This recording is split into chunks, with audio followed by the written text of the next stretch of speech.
Hey everyone, we are going to start in 1.3 with activity 2. So, we're going to look at the idea of plagiarism. Plagiarism is when words, ideas are stolen. Um, so, they were created by a person and then they are used without that person's permission, or they are used without that person's knowledge. So something to think about is what is an example of plagiarism. There are lots of examples to think about. Um, can you think of something that you know of? Um, Words and ideas. So a common one, if you're not familiar, is when music artists take a beat or a part of a song and they loop it and use it in their song. So somebody made a song, let's say 50 years ago, and that artist has been making money off that song. And then a new producer hears it, they take a piece of that music and they use it in a new song that they're making. Well, if they don't give credit to that person, the original artist, then that's plagiarism. So, do you know of anyone who's plagiarized? Have you accidentally done it yourself? Sometimes before we learn about plagiarism, we do it. And we're not trying to steal anything from someone else. We're just saying something that we heard without giving credit. So, is it plagiarism to copy and paste from Wikipedia? It is. Is it plagiarism to sing a song? No, it's not. So, when we are trying to pass an idea or words off as something that we have created, without giving credit to the person that did create it, that's when it becomes plagiarism. So, stealing someone's words or ideas without crediting the source. We have to give credit when someone else made the thing. If we look in activity 3, we're going to scroll down and we have this link to the Purdue Online Writing Lab. So go ahead and click that link and you're going to exercise some examples of what kind of ideas or words need to be cited and what doesn't.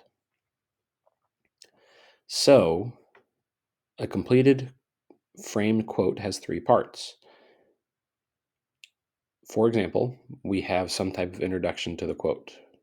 This is like citing our text evidence, if you remember, dust off some of those cobwebs from before the break. According to the text, or studies have shown, or in paragraph 3, he says something like that, right? And then we take the borrowed words. That's our actual quotation.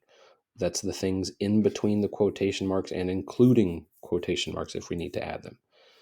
And then we cite where it came from. We're crediting, excuse me, in the parentheses. So this is the author's last name, the title of where it came from, the page number, the paragraph number, that kind of stuff. So here's an example of quotes. So according to the text, that's our introduction to the quote. Dark chocolate relieves stress and lowers blood pressure. Well, there's our actual words from the text. Then we have the author's name and fifth paragraph, fifth page. Here's 2 other examples. So you are going to create your own by dragging and dropping these sources to start to build your understanding um, of what is included in these framed quotes. Okay. So the original quote is right here, and then your framed quote is here, and you're looking at this framed quote to see what goes where. Okay. So you're looking at where did it come from? What is the source? What is the frame or the introduction? And then what is the direct quote? Activity 4. You're not going to try it on a partner. You're just going to do it on your own. You're dragging and dropping these, and then go to card 2. you are going to frame a quote based on this text. So you're writing a frame quote. If you need an example, go back and look at activity 3, or go back and look at something that you dragged and dropped from card 1. Now we're going to start to look at paraphrasing. Paraphrasing is putting something in your own words. Paraphrasing is important, and it's connected to plagiarism, because if we understand what plagiarism is, then we have a better understanding of how to paraphrase to make sure the idea is captured correctly and credit is given to the originator of the idea. So we need to frame a direct quote and make sure we are sharing those person's words accurately. Um, Also, their meaning accurately. We don't just pull out not random words, but we don't try to manipulate what a person wrote or said to and change what they mean to fit what we're trying to say. All right. When you paraphrase, you're rewriting it in your own words, but you're keeping the author's meaning without adding anything or without taking anything away. Patchwork plagiarism. Patchwork is when things are pieced together from different sources.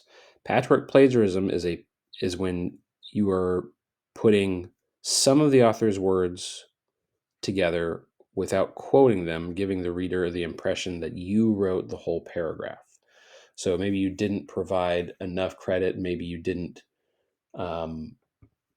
weren't clear enough with how you communicated what the author um, originated or created. Um, Patchwork quilts are where the idea of patchwork comes from. It's, if you can imagine a quilt, which is a blanket that you maybe use to keep warm, and instead of being one color with a clear pattern, there's a bunch of different pieces, maybe from other quilts or other pieces of clothing or other textiles that are sewn together. So it's like a bunch of different squares that are maybe different sizes and different colors that are put together. Um, this can go for pants, shirts, sweaters. Um, Lots of things can be patchwork, but that's how we want you to think of it. We don't want your paraphrasing to be patchwork. We want it to be clear and well thought out. So, patchwork plagiarism can look like just about everyone loves chocolate, creating high demand for cacao beans with popularity. There is a high cost to the environment. So, that's kind of hard to understand who came up with what and where this person understands this information from, or if they came up with it on their own. So here's the direct quote: nearly everyone loves chocolate. So we've got part of our direct quote right here. Creating high demand for cacao beans. All right, so this underlined part right here is the direct quote. But we don't know it's a direct quote, right? We did not paraphrase. We used our own words at the beginning and then dropped in the direct quote without using quotation marks. So it tells the reader that you came up with this when actually you did not. You were using someone else's words. That is patchwork plagiarism. So you're going to practice paraphrasing on card 2. We've got 2 different sources: the sweet lure of chocolate, the iceberg was only a part of it, New York Times article. Make sure you are not patchwork paraphrasing. And then, to make sure that you understand a little bit more about a paraphrase, we've got 2 different versions of paraphrasing right here. Even though Columbus probably brought the cacao beans he took back to Europe, the Spanish king and his court failed to realize their possible worth at first. So what you're looking at is paraphrase 1 or 2. Which one seems closer to the original? Well, closest to the original in meaning without changing anything and without it being patchwork is our goal when we paraphrase. So remember, when you paraphrase, you will eventually give credit to where it came from, or maybe you already have, but it's got to maintain its accuracy and and the meaning from the source.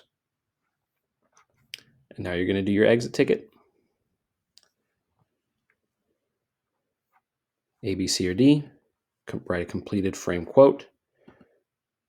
Write an appropriate paraphrase of that quote that is not patchwork plagiarism. And then you're going to complete the solo activity.